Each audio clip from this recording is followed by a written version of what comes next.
ರಾತ್ರಿ ಜಾತ್ರೆಗ ನಾ ಹೋಗಿ ಜೀವಂತ ತಂದಿನಿ ನಿನಗಾಗಿ ಕಿಸದಾಗ ಇಟ್ಟುಕೊಂಡ ಮಲಗಿದ್ಯ ನಾಳೆ ಕೊಡಲಕ ಭೇಟಿಯಾಗಿ ರಾತ್ರಿ ಜಾತ್ರೆಗ ನಾ ಹೋಗಿ ಜೀವಂತ ತಂದಿನಿ ನಿನಗಾಗಿ ಕಿಸದಾಗ ಇಟ್ಟುಕೊಂಡ ಮಲಗಿದ್ಯ ನಾಳೆ ಕೊಡಲಕ ಭೇಟಿಯಾಗಿ ಎದರ ಬದರ ಮನೀರ ಬರದೋ ಪ್ರೀತಿ ಮಾಡವಿಗಿ ಗೊತ್ತಾದ ಹತ್ತ ತಾವು ಬಡಿಗಿ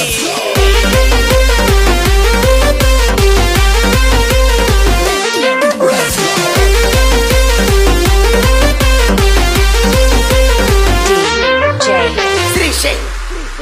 ಎಲ್ಲೆತ್ತಿ